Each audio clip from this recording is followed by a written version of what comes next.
Hi everybody, my name is Lauren Klin and I am your instructor for this class, basically on understanding IEPs and what those mean and what they look like.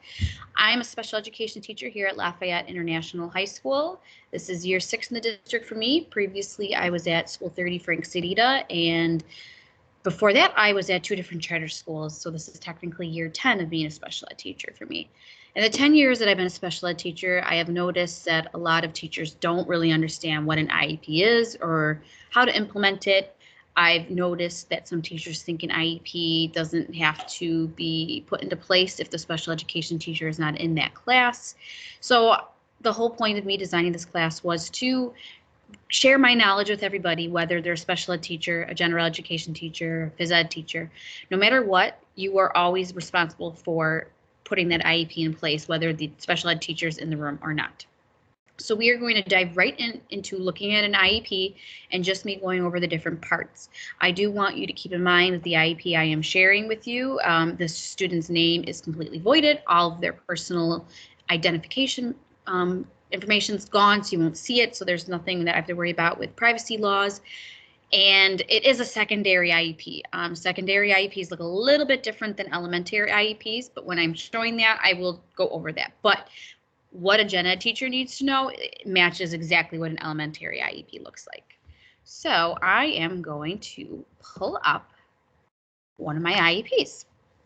So this is what an IEP's cover sheet looks like. All of this right here, evaluations, are things that the psychologists do, the evaluators, and they're updated hopefully yearly. Some of these dates look a little different because of COVID. Things were, a little screwy then. So really a special ed teacher is the one who kind of pays attention to these things. The observers pay attention to this, but you will generally see this. You also will see up here at the top says disability classification. This lets you know what kind of disability your specific student has. So this student has other health impairment. Usually that means like ADHD. Sometimes it can be a behavior thing. More than likely, most of the time, other health impairment is ADHD. They do not label a student as a disability with ADHD. It's called something else. You might see ED up here. You might see LD. ED is emotionally disturbed. LD is learning disabled. And then some more severe disabilities will be labeled up here as well. And then we just have the dates that we go by that they try to make sure the meetings are held up by that time. So again, this is just all things that were put into place to evaluate the student. These are some of the basic standardized tests that are used when they're first evaluated. Usually all of this goes back to when they were first evaluated. You can see that this student was first evaluated here in 2019. This particular student came from Puerto Rico. When a student comes here from a different state, they have to start the process all over again with being evaluated. They still have an IEP, but we have to kind of make it into a Buffalo IEP, I like to call it. Right here, under academic achievement, functional performance, and learning characteristics, this is kind of like the back of a chapter book. When you read a chapter book and you sit there to read, what is it going to be about? Am I going to enjoy this? This is kind of what that is with the student. This gives you a little bit of a background on who they are. When I was at Frank Sedita, I was taught 7th and 8th grade, and I looped. And whenever I was in 8th grade, I made sure to put as much meat into this as I could, because this student was leaving my school and going somewhere else to someone who doesn't know them at all. So I wanted to make sure they knew, what the student's like, what are their quirks, what are they good at, what do they struggle with. So you will see this is the most recent one I wrote. Again, the student's name is completely whited out. It talks about, how they are adjusting to in-person learning again. Are they coming to class prepared? That's kind of where the study skills category falls under. What kind of student are they? Are they responsible? Are they struggling? Do they need an agenda? You kind of get a little bit of information on who they are as a kid. Then we always do, these are called PLEPs, on reading. And here we can put what scores they were receiving on DBAs when those happen, which level did they fall in, how do they do on past state exams, what do they do well with inside the classroom, so you can see the student when they're read orally, they can pull out important details from the story, but when he has to do it independently, he struggles to pull out important details. So this also tells the teacher, what kind of strategies work for the student, where are they as far as their comprehension. and things like that. We also put in there, different strategies to use. So when vocabulary is introduced, using a Freyer model seems to help him, things like that. And then we usually put what they are working on. So he's still working on his inferencing skills and how to find the information to help him identify why he made that inference. As a gen ed or as a special education teacher, I always hand out a gen ed form to my co-teachers, whether I push in or not. You can see that I had reached out to the ENL teacher to find out how are they doing in their classroom, what is his early level, and things like that. It's important to include that in here, not just for me, but for anybody that reads it. I also kept in here how the student did virtually from his past teacher, just as a comparison, in case we do ever go back virtual, kind of know what to expect.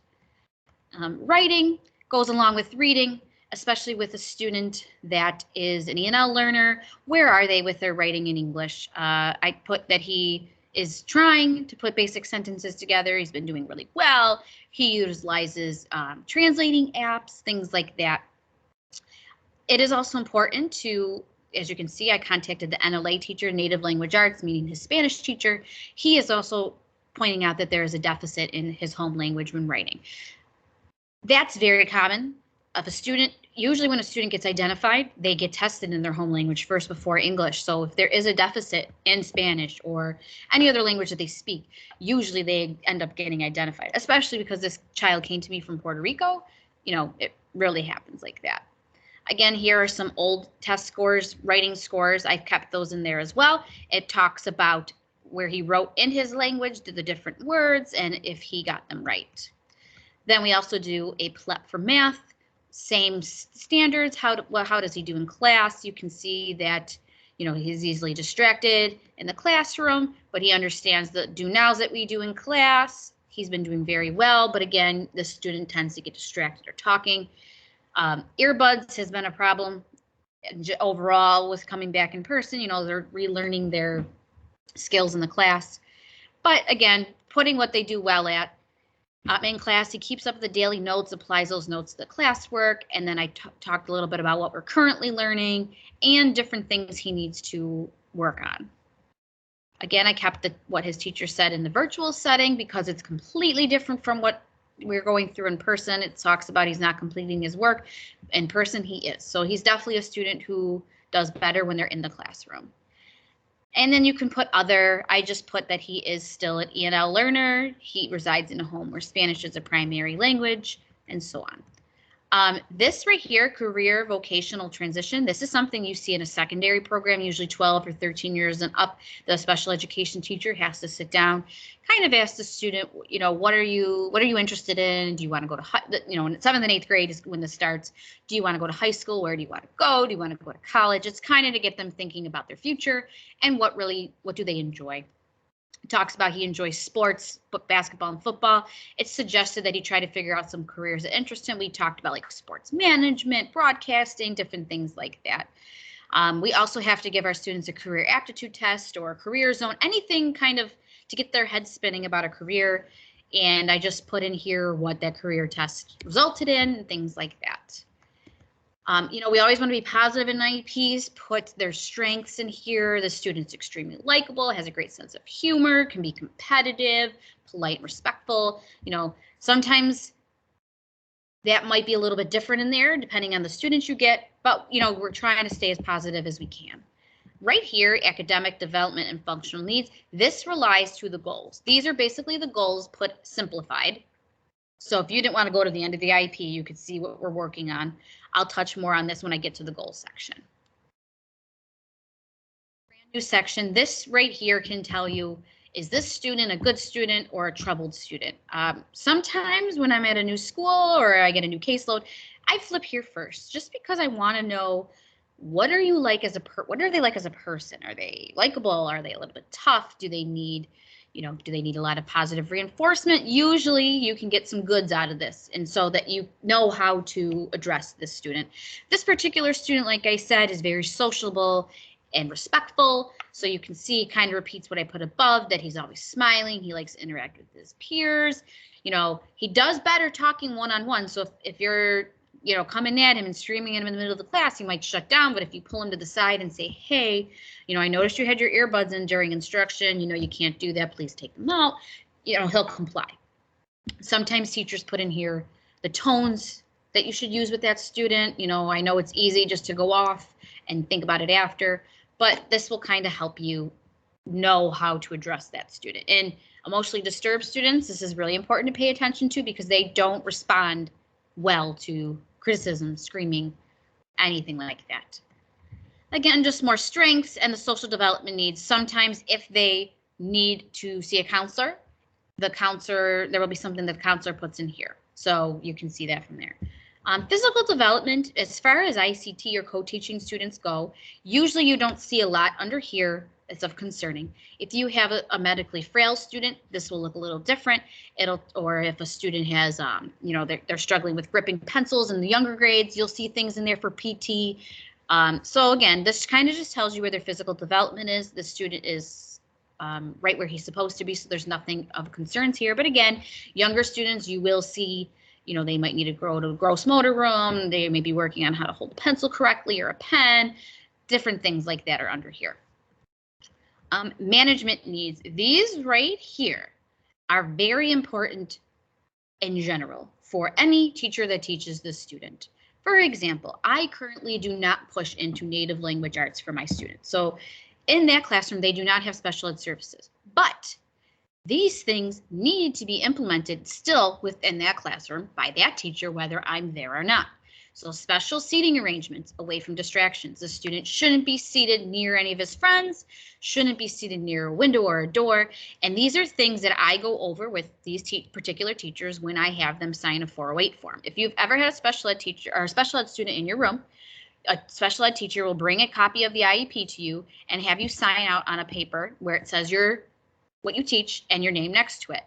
That is addressing that you understand you have a student with disabilities in your class. You are acknowledging that you got the IEP, and you're acknowledging that when the special ed teacher is not there, you are going to implement these things in your classroom because these are what these students legally get. Checks for understanding is general. We all do it with no matter the student has disabilities or not. We are always checking in. Refocusing in direction can just be like a little simple tap on the table. It could be a tap on their shoulder. It could be a one-on-one conversation. It could just be a look. We're all educated people here. We all kind of know what that means when you're refocusing somebody. Additional time to complete assignments, 1 extra day. That means if you assigned a classroom homework overnight, they also get 1 more extra day for the processing of it. Most teachers are usually pretty well with this. It's just, they need a little bit more time to process what you're asking them to do. Sometimes there will be shortened assignments in here as well, meaning if you gave a 10-question homework, you could shorten it by 5 and half, or you could shorten it 2 more or less. Like, you kind of play with it how you want. Material resources, use the graphic organizers, use the calculator. In the secondary setting, kids get calculators anyways, but elementary settings, they do not. This is important, especially if you're in grades 3 to 6. This student will, if they also have use of a calculator down in their testing accommodations, they can use this on a New York State exam because it's here on a legal document. So if you teach grades 3 through 5 or 3 through 6, and you know that math exam is coming up this year and you have a student with disabilities in your classroom, I'd suggest meeting with your special ed teacher and making sure that when they come up with their reeval or their annual review, that this gets added to their IEP. Grade 7 and up, they are allowed to use a calculator on those exams anyways. Effect on student needs and involvement. This is kind of something that's put in there when the student gets first identified. It's nothing that, this kid's been here since 2019 that I change. It stays there. Usually the CSE chair is in charge of it. It gives you a little bit more knowledge about them. You can kind of see where their deficits were that helped them get identified. Student needs relating to special factors. This is just if they are very severe. If a student is on a BIP, a behavioral intervention plan, this will be checked yes. A BIP is not on IEP Direct /Frontline. If there is a yes right here, then you can reach out to the special education teacher to reach out to the CSE chair to get a copy of that BIP. I have had it in my past where I don't have the BIP because it's not on this online document, and you sometimes have to actually go in the student's physical file, whether it's in the school or downtown, to actually get a copy of it. These are not updated yearly either. So sometimes you might get a kid that you see this and you're like, this student needs a BIP, and you might be a little bit surprised. But again, it happens. It tells you about their language proficiencies. Are they visually impaired? Do they need a device to address their communication needs? So if a student has autism, they might need a communication device. This would say yes. If a student is blind, they might have to use Braille. It just depends on what level of disability that student has. A hearing impairment student, assistive technology, again, is what I talked about with like iPads or laptops and things like that. If a student is nonverbal, it says recommend the device be used in the student's home. Most time, if the student's nonverbal, that device travels between home and school, so it's used at all times. Measurable post-secondary goals, again, this is grade 7 and up. It just talks about that little interview that I hold with the students on what would you like to do in your future? What would you like to be trained in? What would you like to do? Where would you like to live? It kind of gets them thinking about their adult life. So right here, measurable annual goals. These are the goals that the special education teacher is to measure and to keep track of. Every 10 weeks, we also have progress reports we have to have completed when the actual grades are due, and we send copies of our notes home to parents.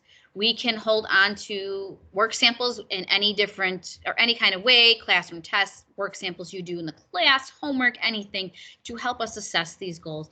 Usually these goals are not completely at grade level. I am big on not putting a specific grade level in here because I feel like sometimes when the student sees that and they're in 8th grade and it says based on a 3rd grade level, it might discourage them a little bit. Again, at the very top of the IEP where we put what grade level they're reading at helps you figure out what kind of grade level material you should be supplementing and giving them. I mean, they still have to be exposed to grade level. In 8th grade last year, we still had to expose our students to the modules, but there were ways that you could modify it to meet this goal. So this reading goal is when presented with narrative or informational text. They will cite one example of strong and thorough text evidence that supports an analysis of what the text says, as well as draw inferences. This is basically a grade level goal, but I can use his reading level to apply it, or a little bit higher of a reading level. We're tracking things over 5 weeks. He's got to meet that goal 8 out of 10 times over 2 weeks. So really, I only have to collect some data every 2 weeks. Again, very easy because, most modules, this ties right into it and goes from there. Writing, when given 5 words selected by the teacher from his reading literature, he'll spell them correctly. The main reason I gave this particular student this goal is by looking at his writing in English. He is still struggling with how to write certain words in English and to go from there. So again, that's appropriate for him. It does not have to be grade level appropriate, and I think sometimes that is the confusion. Math, identifying keywords in a single step word problem with addition, subtraction, multiplication, and division. Again, this is a comprehensive piece. The student is actually doing very well in his grade level content, but something that has to deal with comprehension and reading, he is still struggling with. So I wanted to make that a goal. Again, same way, I have this student in resource room, so it's actually a little bit easier for me to get the work samples for this goal from him because this isn't something we are always doing in the classroom. My co-teacher does spiral this into our do nows every once in a while, which is nice because then I can hold on to that piece of evidence. He's also seeing it in the class besides resource room, and we kind of just go from there. Again, it is helpful as a gen ed teacher to see this, to see the goals that they are working on, so you know what they're working on individually, as well as in your class. This is just the services the student gets. It shows that he's in an ICT program, and I service him in ELA, math, social studies, and science, and how long those sessions are. Sometimes you will also see Spanish class in here. Elementary, the sessions are longer because, I'm in a bell schedule. They transition themselves. Elementary, sometimes ELA says an hour and a half. An ENL teacher also can be getting their standalone time in there with you. Sometimes you might not even see social studies or science on here. Elementary, sometimes you don't. Sometimes they don't give a student a services that they don't need it. There is a student that is in a self-contained here who gets self-contained services in ELA, social studies, and science. but he's so high in math that he leaves his self-contained class and goes to an integrated co-teaching class. So again, these can look different. If the student is not an ICT student or a co-teaching student, this will say self-contained, and delivery service recommendations usually says the size of that class, or over here, whether it's a 611, 1211, 811, 1511, and so on. So that just helps you figure that out. Supplementary aids are the material or resources from above that everybody has to implement. Usually this is where it's broken down a little nicer for you to see. It gives you a little bit more detail. So checks for understanding means when completing independent and small group assignments during classwork across all school settings. So right here it says provided across school settings means anybody who sees that student. Refocusing, redirection, use of a calculator. Notice the student gets it in science and math class for calculations. Use of a graphic organizer in all classes that are writing. Additional time to complete assignments. All content areas. So if you're the Spanish teacher, you were also giving them another day. Special seating arrangements, all classroom, all classes. You will see the student does not have an assistive technology device. If they did, it would be listed here. This 12-month service, there are some students who go to school still in the summer. Those are usually our more severe students that get that program. But again, if you feel that your student needs it, you can bring it up to your special education teacher. Usually in May or June, we have to send that paperwork, and you can go from there. Special ed program services, these are where just different ones are listed sometimes. If they go to a Harkness program, which we don't really see, or again, when summer school is approved, the name of the summer school will be here. This is another one, testing accommodations that anybody who sees this student has to implement. And I will say, in 10 years, I see this is where I have many discussions with my team. Extended time means they get time and a half. So if you give a half-hour test, they get an additional time, an additional half. Use of a calculator, so he gets it on all his exams.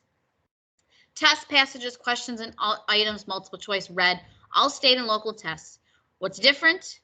This student could not have it read on the New York State exams in elementary because it has to just say the words test read. So this is local tests, meaning your DBAs or quizzes.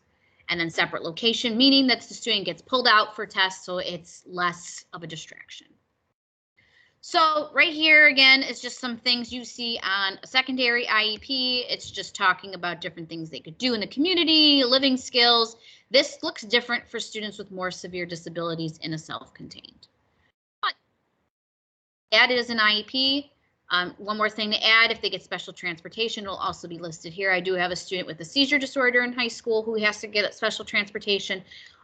Some students are on a smaller bus, but everything will be listed here. So overall, this was an IEP. Please make sure that when a teacher brings you an IEP, you know how to read it. You can save this. And that is all. Have a great day.